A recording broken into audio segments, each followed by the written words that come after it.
twin sister framed me for her DUI in college, and my parents made me take the blame. Years later they showed up at my door homeless because she sold their house without permission. I, 25F, Haley, have had a rough and broken childhood. I have two older brothers, Hunter, 30M, and Harold, 28M. I also have a twin sister, Heidi, but we are estranged. At this point, I mostly just talk to my brothers, but that's about it. I do not have contact with my parents, 60M and 56F, either. I haven't been in touch with them for ages now, and I had never thought the day would come when they would reach out to me again. I fantasized about this day a lot. For years and years, I kept thinking about what would happen if they started talking to me, and what would happen during that first call or meeting after so many years of being estranged. It always either started or ended with them apologizing to me for treating me like crap and ruining my future. Never in my wildest dreams did I imagine that when the day finally came, they would actually hurt me even more in different ways. Our parents made it very clear that they didn't want 4 kids. They had wanted 3, planned for 3, and everything around them was mentally structured around the life they would have had if there were just 3 of us. But there weren't. Heidi and I were twins, and nobody expected that. One of us, and soon they made sure everyone knew, was an extra, so to say. The extra was me. They never said it directly, but that's how they made me feel every single day of my life. I was the one that wasn't supposed to be there but still was, and I was always reminded of that fact just by my parents though. I'll always have to be honest about that. My brothers and I have always been close in it. They had my back even when I was a kid, and honestly, I never really knew where I would have been if it weren't for them. They kept me sane in that stupid house, and they kept me sane after it. The discrimination started pretty early on.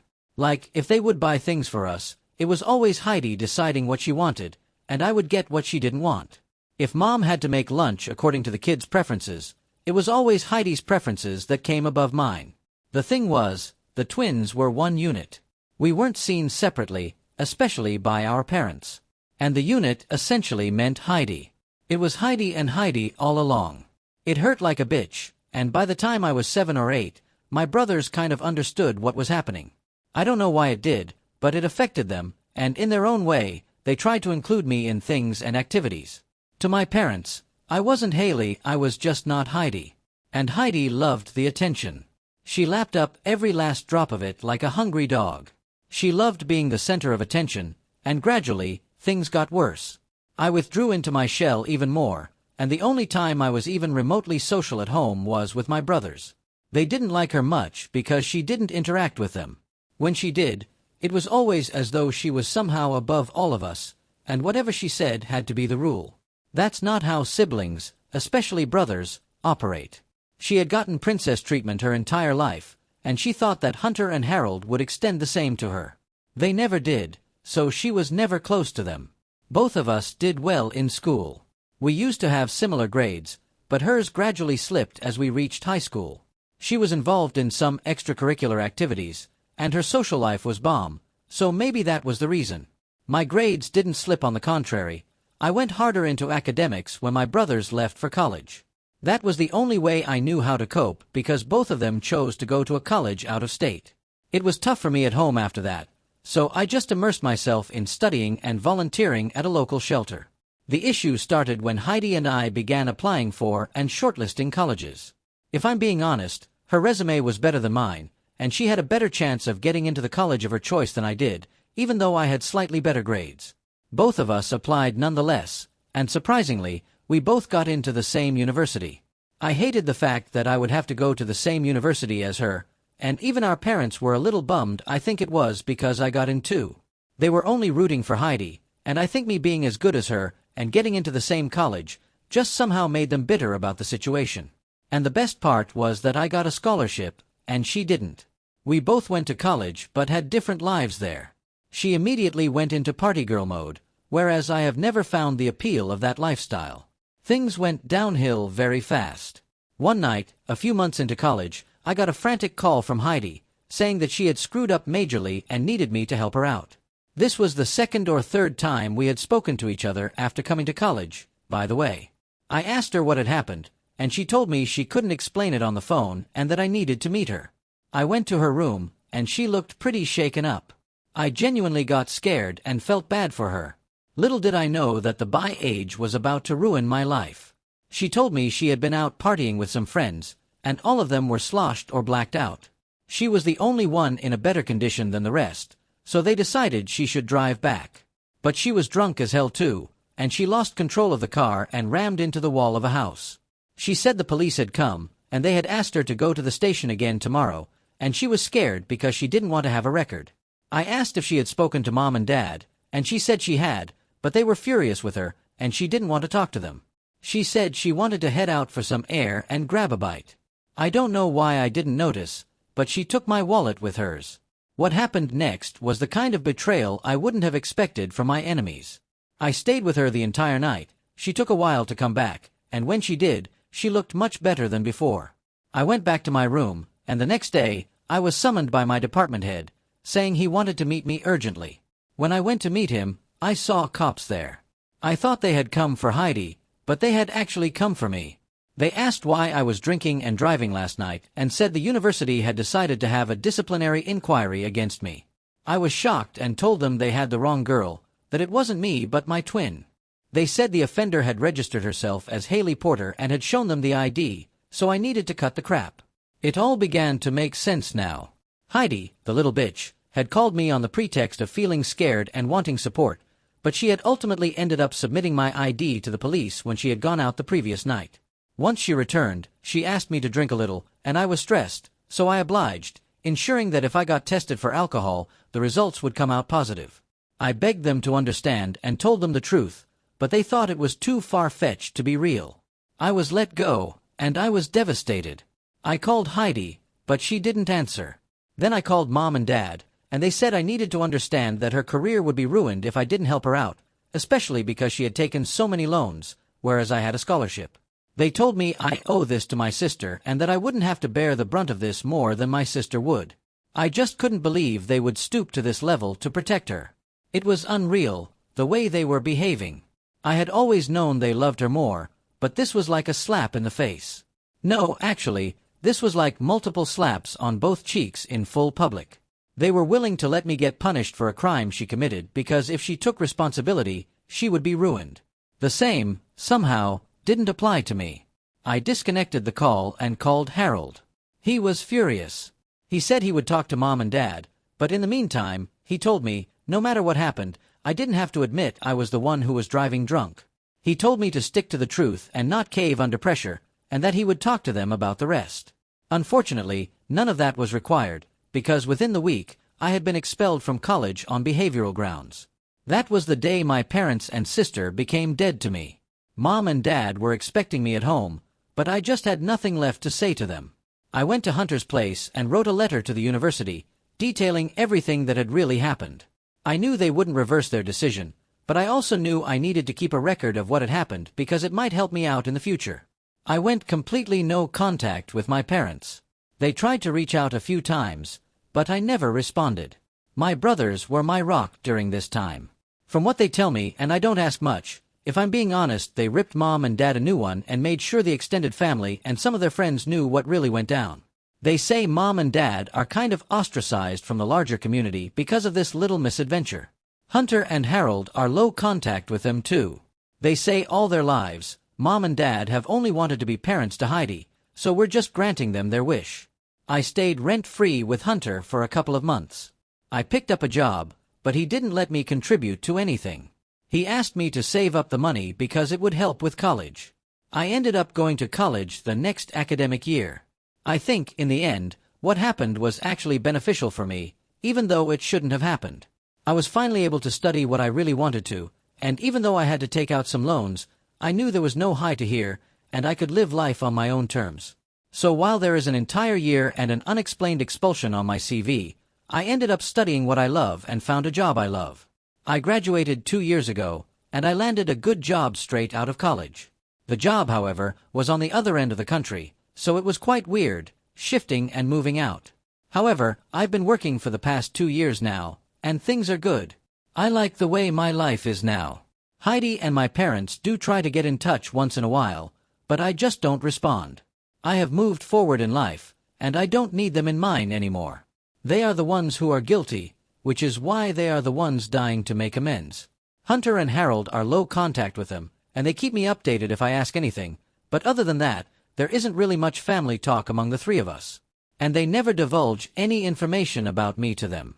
They know better than to do that. That's the one thing I want from them. Just do not let them know what I do, where I am, and how I'm doing, and my brothers have respected that all these years. However, a few days ago, Mom and Dad were at my doorstep, ringing the bell at 5 in the morning. I was too dazed to realize it was them, but the audacity with which they welcomed themselves left no doubt that I wasn't dreaming, and that it was actually them. They said it had been so long since I had spoken to them, and that they missed me so much they cried every night, so they just decided to come and meet me themselves. I asked them who gave them the address, and they said Hunter did. I called Hunter straight away to yell at him, and he swore that he wasn't the one who gave them my address.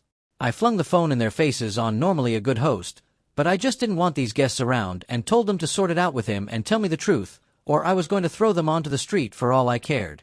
I was still going to do just that, but I wanted to know who had told them about my whereabouts. They tried gaslighting both Hunter and me, but deep down, I knew he wouldn't do something like this. This went on for a while, and I told them that if they didn't come out with the truth within the next 15 minutes, I was throwing them out nonetheless. The thing was, they had come with suitcases.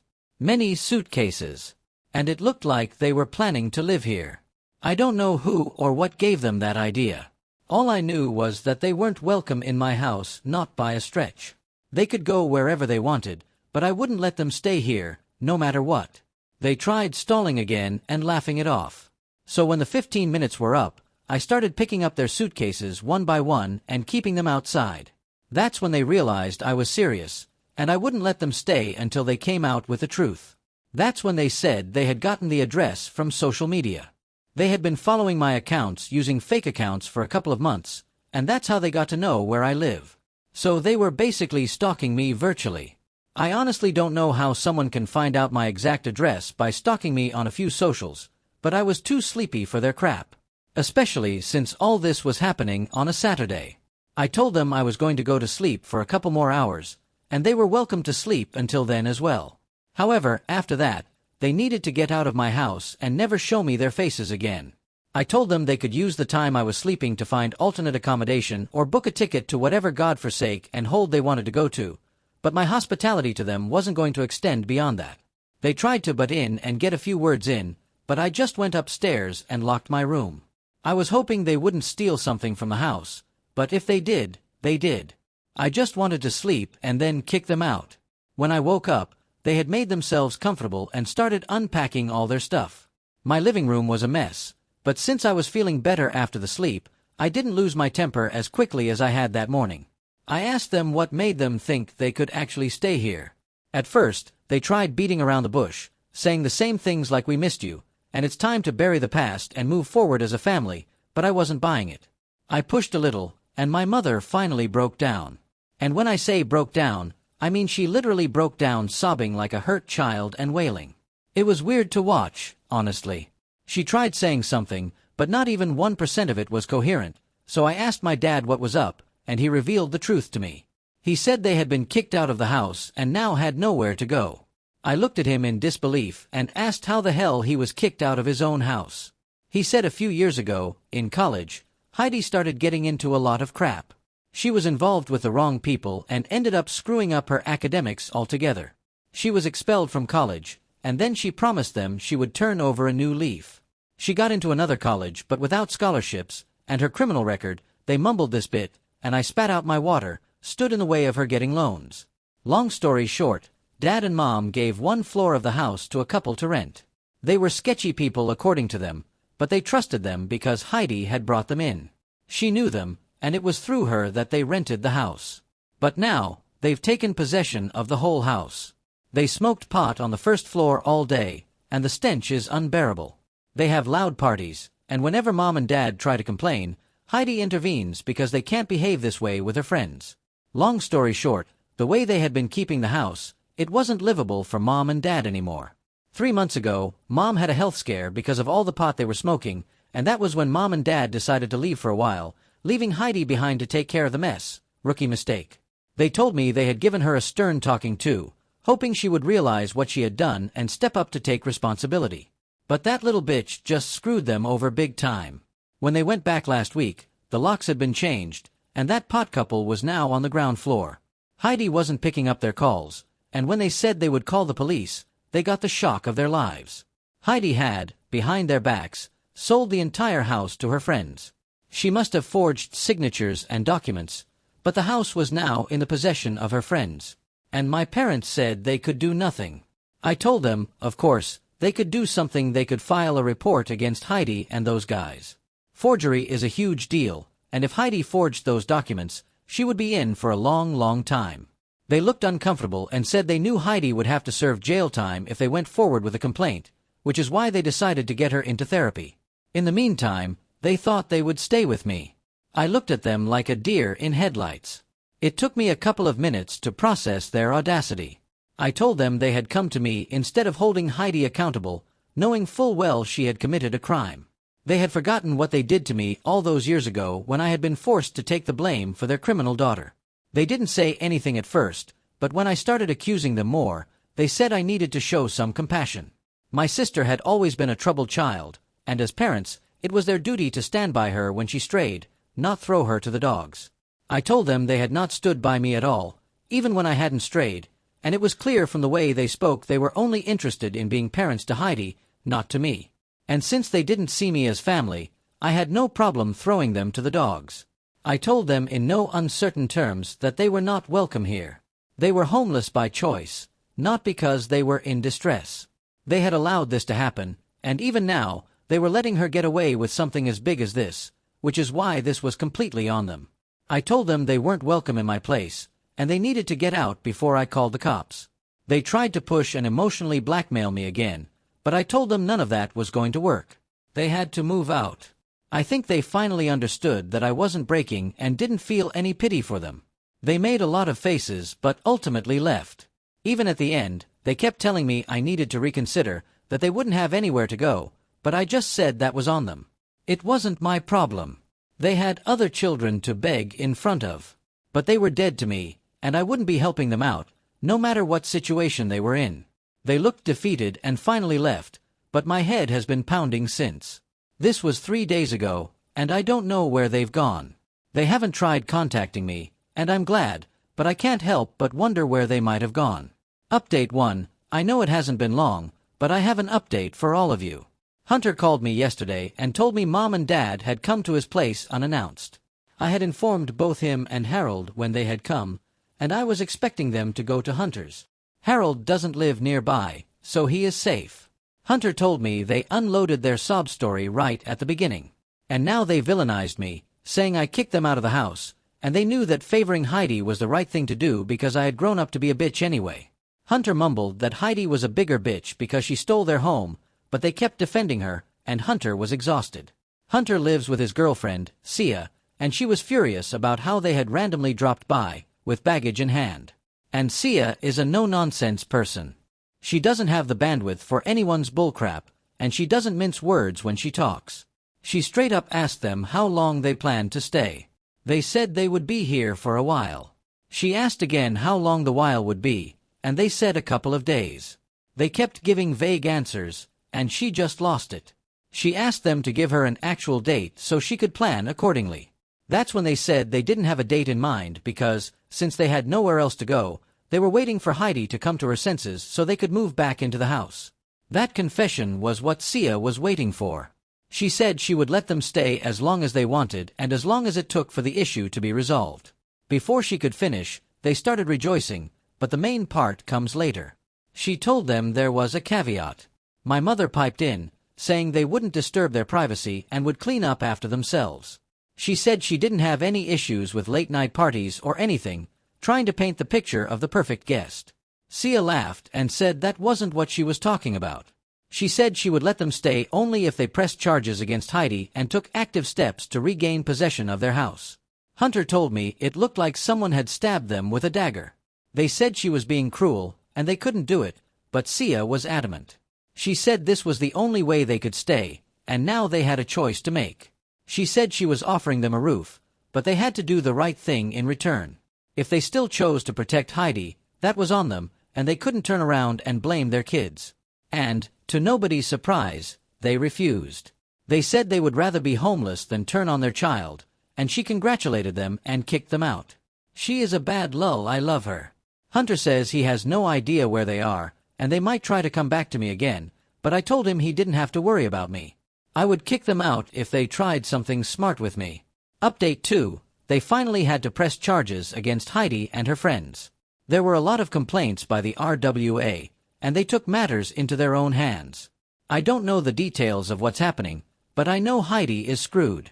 They aren't talking to Hunter or Harold, and we're just ecstatic to be rid of them at this point. Heidi tried getting in touch with Hunter and asked him to knock some sense into Mom and Dad, but he hasn't responded. That's the last we've heard from them, and I hope it stays that way. They're weirdly enmeshed with each other, and if they can't take their heads out of their asses, that's on them. I have tried really hard to build this life, literally from scratch, and I will not allow them to come and crap all over it.